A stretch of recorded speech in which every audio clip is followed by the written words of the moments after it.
Comme il a des preuves, Martin Fayulu c'est un Congolais. Afunda Kabila. Afunda Kabila. Et c'est simple, Evelyne. À mon niveau, nous avons causé la guerre hier, c'est simple. Martin Fayulu Funda Kabila. Peut-être au Sami, il a des preuves, Bakaki Kabila.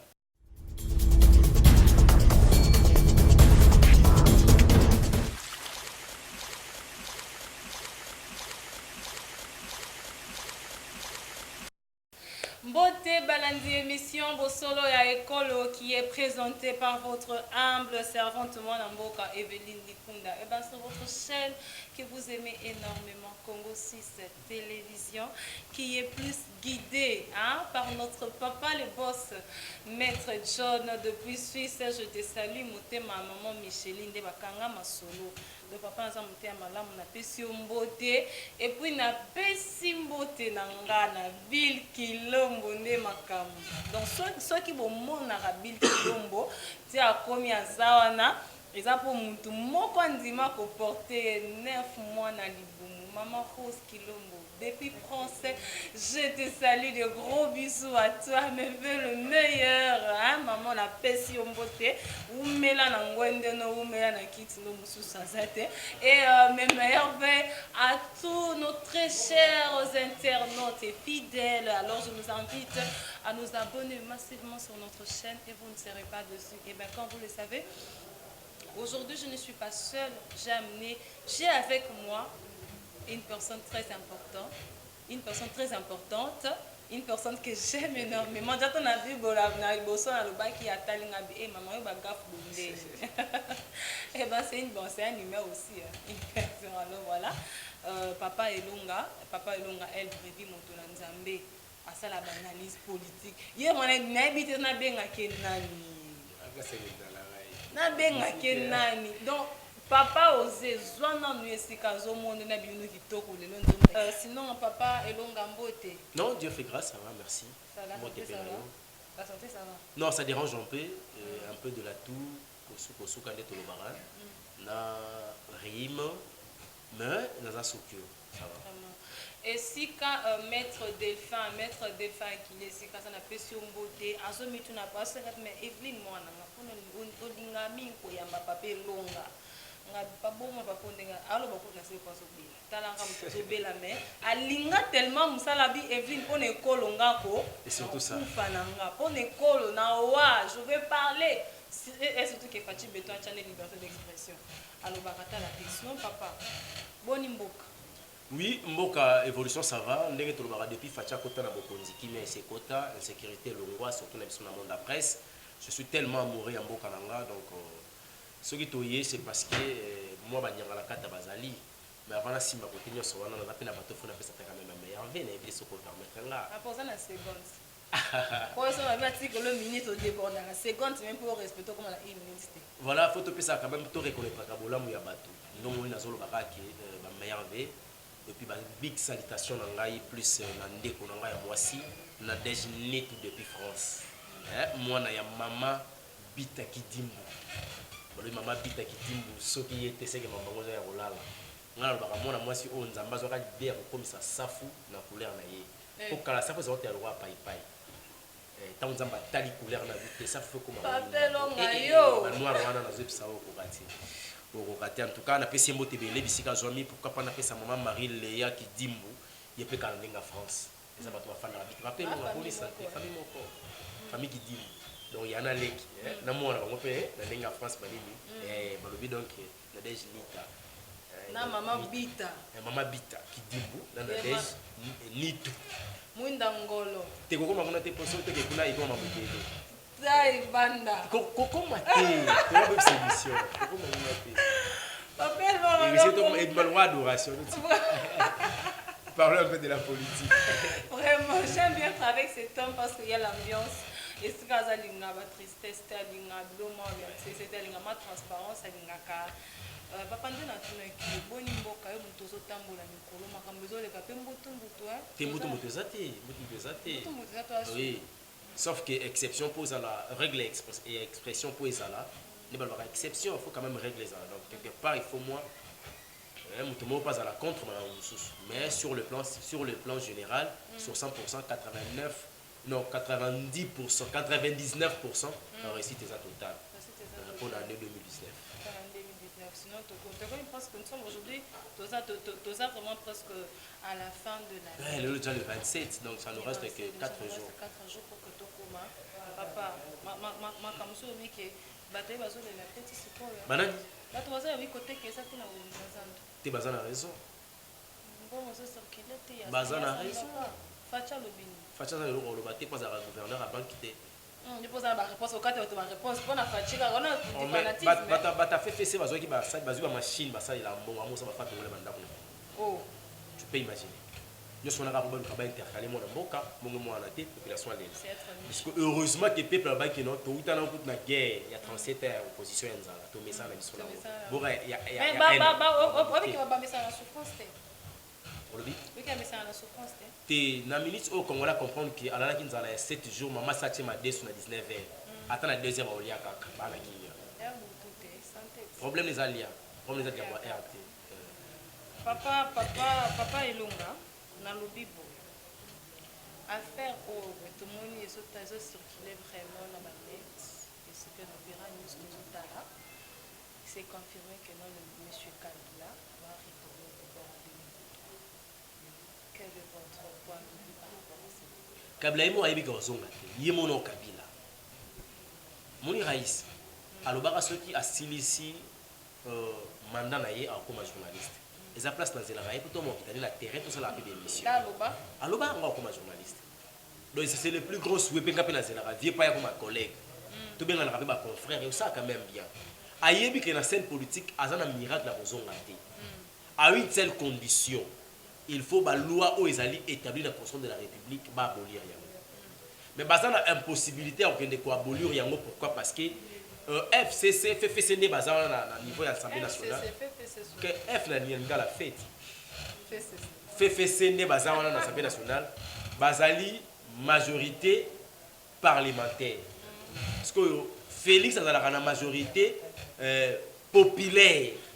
Donc le peuple étant souverain, avec sa souveraineté, à ne permettre jamais une affaire, il y a 500 élus par la volonté de Corneille Nanga, va modifier toute une constitution de la République pour avoir intérêt propre à sa Kabila. Kabila va passer un boka il y a 18 ans passés. Ah ça il a moins le côté. Tant que Rozonga a oya ça la sous nini. Pour Rozonga là. Kabila Rozonga changer peut-être peu habiller le attends mais des mots boya te ya pesa fachi. Après ça fachi. Fachi yo kaba tosa. Ayeka na ida pesi Félix muto azana sous bon samboka bon simboka. Mais sinon, affaire à l'année, il y a festivité, festivité, il y aura une fête, mais 6 millions de babosana. Parce que le conseil des ministres Salimaki. Bazoki daonde. Donc, ça va que 6 millions na Congo au orphelinat zate. Yongo ça va que na 6 millions na babon satanzela mongo ete. Na 6 millions na babon pesa mongo na régie des autres pour toi na posa mai. Na 6 millions na bafuta snelté.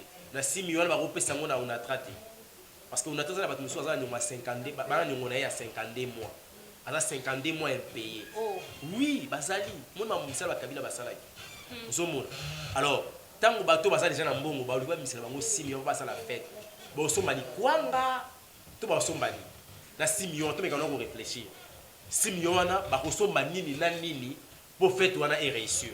So bana posa masanga il suffit ka mokonza mboka tali téléphone na litoy bralima yé bra kongwaye 6 millions na ba miyibi. Donc conseil de ministre c'est Salimaki balobi ke mokonza mboka sa pesa ki modo na lingi na ka lisola 6 millions wana te na yo ko tuté. Donc ba ko fêter na ndenge na bango merci. Fête ezali mais 6 millions des até. Mais il dit qu'il pour comme na presse bon on sait qu'il y a pesa qui encore. Te Kishasa te. Soko landi mokonza mboka otali été Olanda qui était à boire que le monde internet c'est la maman Denise Nyakero la première dame de la République démocratique du Congo. Olanda était. Mais la landa qui c'était vraiment c'est jamais vu hein. Bon, mbala liboso. Non maman mon biso siko ba père na so basala ngo biso na bango. Une soirée pena boto ina na boto pena boye. Ngutu na père na mère, ba fanti bino bo quand problème ni bo sali. Ba présenter ba fait de meilleur. Parce que tu as na monde ko ba mokonza mboka na maman Denise Nyakero na leli na bi ah Ça, c'est un père de famille et puis un papa responsable avec une maman responsable. Dans quel sens? Nasuka maramutu balobi yo na mfacha zoloba. Alobi a oza ko fêter. Tala bien na ngamu ta musoza na deko mo azangelo ko bia. Kabula ile oza na. Soki pozu ya mwa mingi, eza pe na ba ko finaliser quelque part. Eza na bana mususu baliete, bazangela mba. Soki oza na ngo kinde pesa. Tala tata ya boyi. Kabila ko komata na niveau pension na Kabila. Kabila pa mandefu otika na ko tia tenti na suki. Na ko la television teni. Na ko nyoko la biso ko kanisa kandi na ko nyoko la peuple congolais. Abando raisonner ba penser à Memi. Talaka lo qui est président de la République à Betty. Donc ça prouve suffisamment que na Katia Félix azana ilo abengi humanisme. Ba bon sens ya bon moto. C'est un peu ça. Mais la femme, l'ex-première dame aussi, elle peut savoir sa réaction.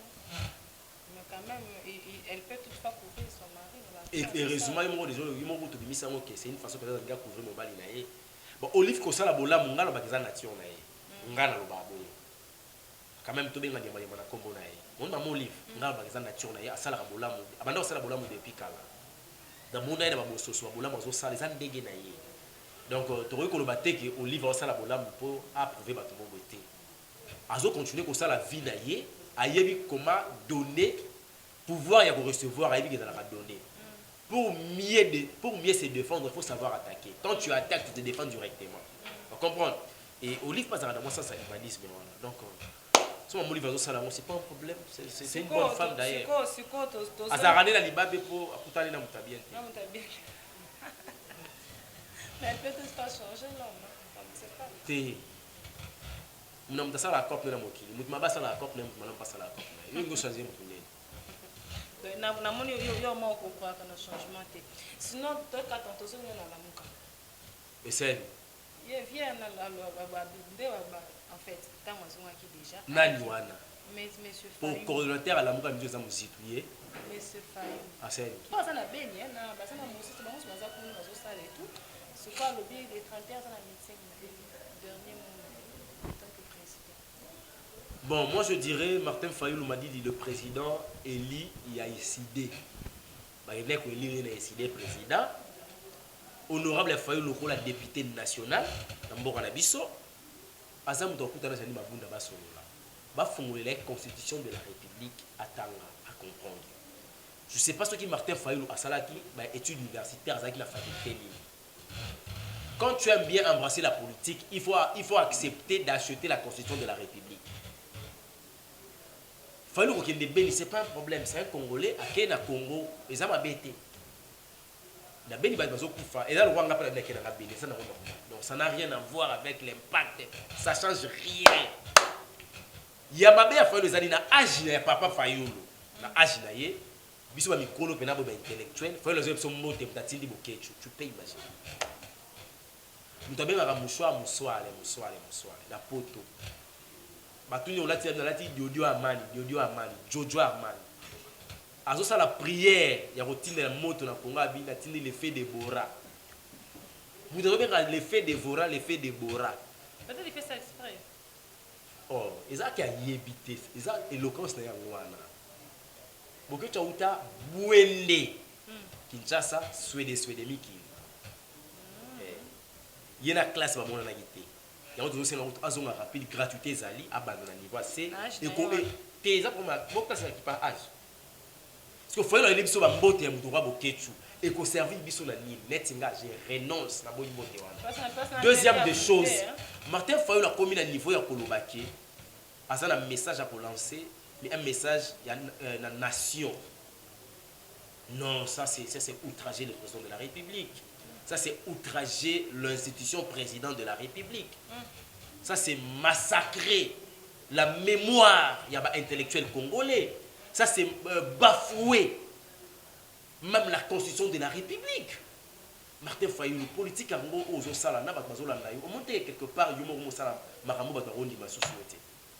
tu commences à dégager, excusez-moi les termes, si peut-être le français me le permet, tu commences à dégager l'immaturité politique à un niveau tu ne veux pas y croire. Comment expliquer il y a une seule personne qui est habilitée pour adresser un message à la nation? C'est le seul président de la République. Martin Fayoulou se prend pour le président de la République élu par 70-62%. Je pose cette question à M. Martin Fayoulou. Honorable, mais quand on a biso, yo pesaka mot d'ordre, to voter yote na machine à voter. On le baka to voter na papier. Parce que le résultat où il y a 62%. Et ça, il y a un papier, il y a un résultat, il y a vérité des urnes. Ce que c'est une urne, tu n'as jamais été voté. Parce qu'on peut faire une interdiction, tu peux voter. Parce qu'il y a comme un niveau en année. De deux, bon message, ils ont adressé un message pour adresser la nation, un état d'une nation. La première des choses, Martin Fayoulou face à la RTNC. Ce qui a raté RTNC, face à on a parlé du peuple. Ce qui a raté parler du peuple, face à on a parlé de la nation. Ce qui a raté 3 endroits, ils ont ce message, c'est pour la nation. Au message pour la nation, nous avons le président de la République, élu, la suffrage direct ou indirect, à niveau nyoso. Et ensuite, nous avons 3 lieux où nous adressons un message pour la nation. Ce qui est aussi la caméra, je suis désolé. Ce qui est je m'excuse. Ce qui est la caméra, il y a kiosque, il y a CCTV, je suis désolé. Na hebité à Roussaï la mona RTNC on les n'a pas eu de côté té ce qui peut asali yango ba mais ma faute à maraté j'ai pas besoin de faire bango té allez-y comprendre au moins il faut le soir asali likambona lundi mardi batikele pena convocation à quel répondre en vertu de quelle loi à combien de niveau. Je vous conseillerais monsieur Fayoulou. Si vous avez des avocats, qui sont en prison, nous avons la prison de la République. Mais il et puis, il faut leur côté à prison, pour comprendre que politique, il faut ça autrement. À cette manière, il faut revendiquer la vérité des yeux et pas bateau à ça qui. Mais à combien de niveau, un message à adresser à la nation, ça c'est blaguer avec les gens, cacher avec la mémoire des intellectuels de ces pays. Ils ont pas de pour la alternance pour ça ils qui facilité bah vous dites manga koya bah Thérèse Kapangala ba koya vous comprenez je m'excuse mais faut leur porter marabout un bon matin ngai Fayoulou le président élu azara président de nuit le roi Marie de nuit tonné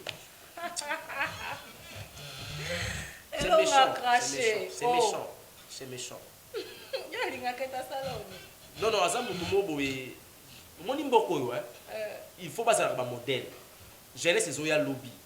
C'est ça aussi. Ba modèle tout bazala abolia bango. Tout le monde a ndenge pena bo papa na biso qui un modèle ba lekai. To yeko mona ka papa na biso kunda bato ndani papa na biso Mamadou Ndala. Un soldat, un patriote ba leki. Mouza Mabé lobi je vais planir cette montagne. Ta ba yoka ki va planir montagne, c'est aussi ma solar est. Ba lié. De ba modèle ka de ba kufaka. Parce que ba modèle maman n'a pas eu succès. Nani a dit que l'autre là doit quitter pour que Bénéza a payé. Nani voilà. Monsieur Martin Fayoulou. Qui va quitter? Kabila. A quitter quoi? Va quitter or va faire tout ça ma candidat en fait pas tout à fait politique mais Bobo est allé dans le est. Cap de la est à fin de la fin de la carte. À Bossani. Il y a le dit que non c'est il y a un tas de posé que le tas de posé bah guerre une soir. Nandé. Mais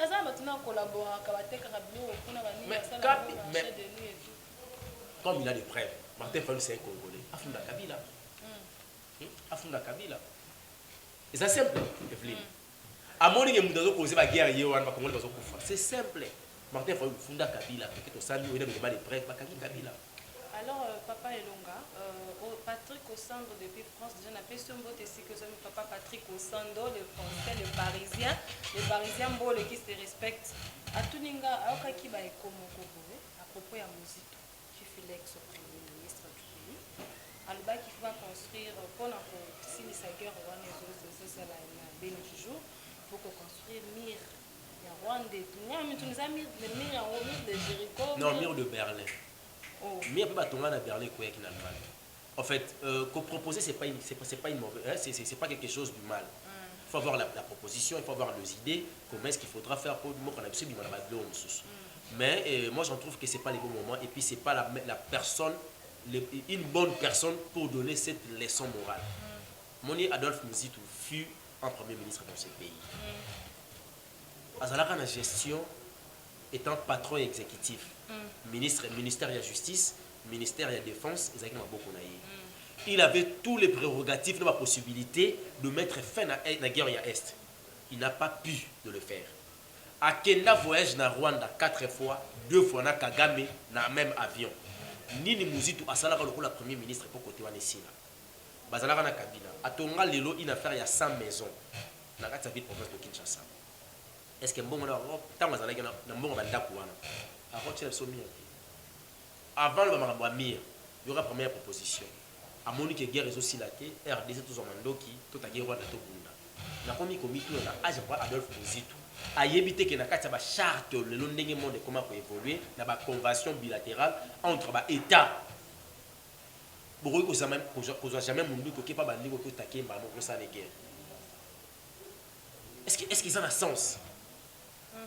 Au tel bena botozi mindu ki ba Rwandais les lobby sur la guerre pour tout monde peut l'équipe tout bunda pour tout silisa. À ça un peu de réflexion au niveau Muzitu, à comment à niveau. Donc c'est quelque chose qui est un peu il y a la bassesse politique. Mais moi je comprends les intentions, ils ont permettre bango ba s'exprimer ba anglais wana. Muzitu déjà ça le bakake bakosala de leur de miser énergie na bango de façon que insécurité est là partout dans ces pays. Au monde peut bana est kuna. Peut-être ba kepe ko sola sous ba ADF ndenge bango sa guerre. D'ailleurs moi j'en suis pas sûr que ba keko ka kimia. Mutu alukaka kimia, fallait qu'il baluka mutu aliboso ndeko na bango Félix. Moi na mboka yaka noto solo. Sur le mosso benga oyana. Auto kende kuna ndandu kuna mai dindi ba dindi mai koti Félix ayi. Ozomona. Ba kwa kubuka ye, soit ba bengi aye, ndeko nanga yo mutu zo sala mandat oyo. Mais tomoni est aussi la té. Nga na travail na Kabila. Dans la place de l'ingara to reçu ba mo meto eshwaki. Qui est nango boy misé boy sala boy. Donc comprendre que Adolphe Muzitu aujourd'hui il a raison. Tant que l'obara les mêmes jours que tout ça la guerre dans est, Moïse a comment bemba comment que papa to boy ba intention. Ba tout na moko ba boyer. Donc ce sont des gens, ce sont des personnes au bazar ko muka mboka na biso ezonga toujours na sima. Malheur na bango parce que 1 Corinthiens chapitre 10 13e verset tu le vois pesaki et ça ça. Vraiment, mais sinon, il y a un monsieur qui n'a pas ni combat le bas qui a le monsieur là c'est un voleur et il va pas il a jeté des cires. Prophète John Ngefa. Prophète John Ngefa, voilà. Mais pourquoi il a dit ça? Pourquoi il a dit pour lui c'est un prophète et tout, mais il ne faut pas dire ça. Bon, la démocratie de la pensée et puis comme il y a prophétie, il y a ministère prophétique. Il y a moni Evelyne. Il faudra quand même pour recadrer ma caméra. Il y a des personnes dans le ministère prophétique, dans la prophétie. Et la prophétie, ce ne signifie pas que au lobby li kambu ou les cas. Non. Parce que mot prophétie, c'est un mot qui vient du mot prédire. Mais si on a prophète, on a les cas, c'est qu'on appelle sur la parole de connaissance. Et ça va prophétiser. Il y a Ghana, un pasteur en Ghana, lui qui tue l'homme. Président, il faut prier par là.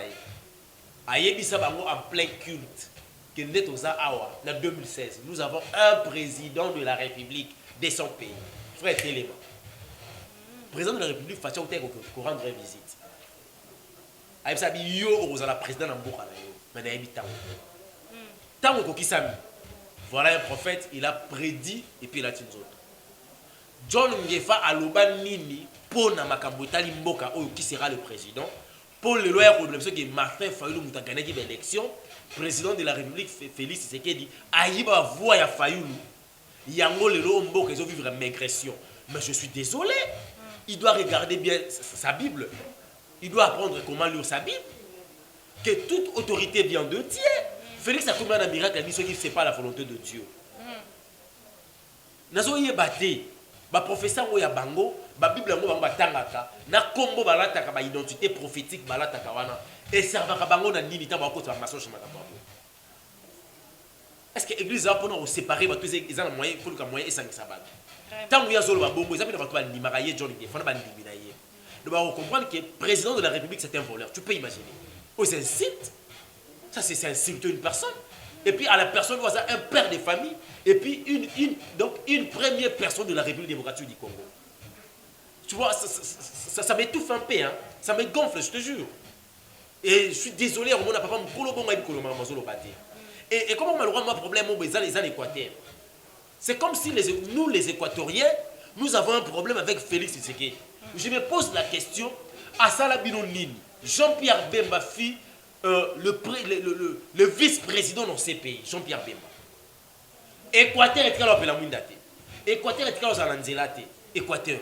Mais comment expliquer le lot Félix Aïe Bolibo Kangaye Kach? Vraiment. Gratuité ça n'ambanda kati. Gratuité ça n'ambanda kati.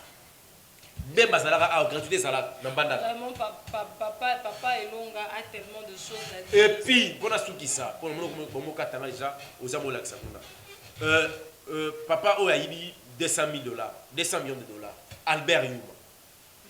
Dans chez Kabila. Bon mais limoué. Dans c'est la marche à Basango. Basala qui marche pour la Vital Kamere 15 millions, 200 millions limoué. Oh. Là j'ai Camille, bon et moi on a la caisse. Président est au courant là. Président MC justice pour chaque pression ti bon aller copine. Là la poste là on a marche à catholique pour la 200 millions, là on a marche à John Ngefa pour la 200 millions, là la poste on a marche à diaspora pour la 200 millions, là la poste on a marche à Moboutiste, là ba Zaïrois, on va ta pour la Zaïre pour la 200 millions. Parce que besoin qui t'est ko insulter Vital Kamere pour la 15 millions, mais la 200 millions limoué au kangi bino. Deux poids deux mesures. Voilà un Congolais qui n'aime pas les Congos. Vous comprenez un peu ce que ça fait? Ça casse les yeux, ça noircit mauvais. Vous comprenez? Or, nous sommes dans un pays où il y a un moment où on doit avoir la convergence des idées, la convergence des pensées et permettre aux Congolais de avancer pour nous en cannabis. Vraiment. Papa et nous, j'espère qu'il y a vraiment beaucoup de choses à nous dire, mais vu l'heure, vu le temps, ça ne nous permet pas à ce côté de continuer. Mais sinon, si vous restez branchés sur votre chaîne, hein, sur votre site Congo Suisse Télévision, je vous dis que non, en tout cas non, qui n'est pas seulement qui mais RD Congo, les amboka moza tellement makambo belé, ça na bafoule belé, ça na nous belé. Oh ceux qui aux attachés na info à Congo Suisse, aux otika la rabo, on peut makambo. Donc pour être bien branché là. Pour ça, parce que bino bato oza ba poto ami qui la maman mamie so, hein, depuis Belgique je te salue. Papa au centre Patrick, déjà na biso lisusu, il faut qu'on landaka. Et maman la rose Kilombo, l'air à Simbi Masolo na France Mikolo. On va rester branché sur votre chaîne, vous ne serez pas dessus. Ah bon, papa longa yo lo basusu to so. Tu es mbote garat. Mbote, nous sommes beto besi bandi ekokite. Tu n'as pas si mbote te? Tu as 4 secondes principal. Kabaka Evelyne. 4 secondes Loba. Je dis mes grands coucou, mes grandes salutations à la beauté sans hydroquinone, maman Nabiso, Bita Kidimbo, la naturelle, la beauté sans hydroquinone. Babata Pakoli Manteka, Pakoli Grèce, Ozaka Kitoko. On a posé hydroquinone des fois à la bien, belle hôtel de figure, Kolapa Amonayo, ma grande soeur, papa Marie-Claire Chango depuis Paris, Bambo Tebele, pourquoi pas topé sa merci, na papa Marcel Kazadi, mon peur, bon séjour, na Katambo, Kanabiso Congo, et puis maman Nanga, maman Doudou depuis Allemagne, pourquoi pas maman Rose Kilombo, sauf que c'est de ça quand même, ma belle. La superviseure, maman Annie, mère, merci pour nos conseils. C'est ça, oui, ma foufou la bella visto donc. Yuka foufou conseil. Ma papa, oh, na foufou baka un ventre en famille n'a point d'oreille. Donc foufou en maman Annie foufou Noël les alertes, il y a pas aller aux là. Alors restez branchés, abonnez-vous sur votre chaîne Congo Suisse Télévision, vous ne serez pas dessus déjà, mais meilleurs vœux à notre cher fidèle spectateur Chloé P, joyeux Noël. Chloé, joyeux Noël. Toute l'équipe technique Congo Suisse, Papa John en particulier, meilleurs vœux à vous. Mon Daniel papa, Akani Massaro. mon papa Alexis Likunda Ndolo, na maman Liliane Kachala. Mbote na bino me veut le meilleur. Bisous, bye.